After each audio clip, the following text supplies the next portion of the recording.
Totoo ba na ang kapangyarihan laban sa masasamang espiritu ay eksklusibong nakatalaga sa isang institusyon, kaya't madalas na tinatawag ng marami ang paring Katoliko sa oras ng umano'y pag-eeksorsismo, at hindi ang isang pastor mula sa ibang denominasyon? Sa loob ng Kristyanismo, karaniwang ipinapaliwanag na ang eksorsismo ay nangangailangan ng awtoridad, hindi lamang personal na kabanalan. Madalas inuugnay ito sa pahayag sa mga Gawa Kapitulo 19 versikulo 15 kung saan sinabi ng masamang espiritu, "Kilala ko si Jesus, at kilala ko si Pablo, ngunit sino kayo?" Ipinapakita rito na may pagkilala ang masamang espiritu sa awtoridad ni Jesus at ng mga apostol. Sa mga sulat ni Pablo, binibigyang diin din ng kaayusan at pagpapasakop sa itinakdang pamumuno sa iglesia.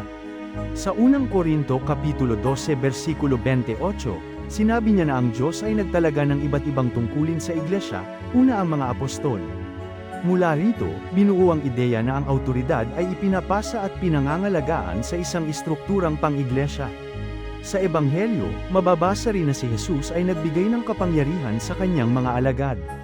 Sa Lucas Kapitulo 10 versikulo 19, sinabi niya, "Narito, binigyan ko kayo ng kapangyarihang yerakan ang mga ahas at mga alakdan, at ang lahat ng kapangyarihan ng kaaway." Ito ang karaniwang ginagamit upang patunayan na ang kapangyarihan laban sa masasamang espiritu ay isang ipinagkaloob na awtoridad. Gayunman, sa Marcos Kapitulo 9 versikulo 38 hanggang 39, may isang taong nagpapalayas ng demonyo sa pangalan ni Jesus kahit hindi kabilang sa 12, at hindi ito tinuligsa ni Jesus.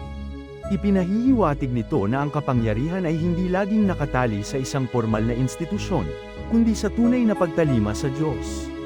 Sa kasaysayan ng Kristyanismo, unti-unting naipon ang konsepto ng eksklusibong awtoridad sa loob ng isang hierarkiya.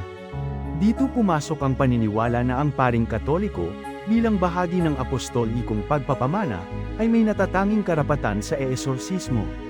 Ipinapaliwanag ito ng Kristyanismo ng tapat bilang pagsisikap na mapanatili ang kaayusan at maiwasan ang pang-aabuso. Subalit dito rin nagkakaroon ng maling pagpapakahulugan, na ang kapangyarihan ay tila nagmumula sa institusyon mismo, at hindi sa tuwirang pahintulot ng Diyos. Mula sa pananaw ng Islam, malinaw na itinatama ang ganitong pagkaunawa. Sa Quran, sa Surah Al-Jin, binanggit na ang ilang tao ay humingi ng kanlungan sa mga jin, at ito'y nagdulot lamang ng dagdag na kapahamakan.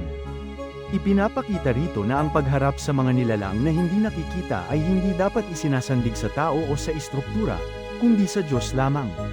Sa Surah Al-Baqarah, ang Ayat Al-Kursi, ipinahayag na ang kapangyarihan at paghahari ay ganap na pag-aari ng Allah, at walang makapapamagitan sa kanya maliban sa kanyang pahintulot.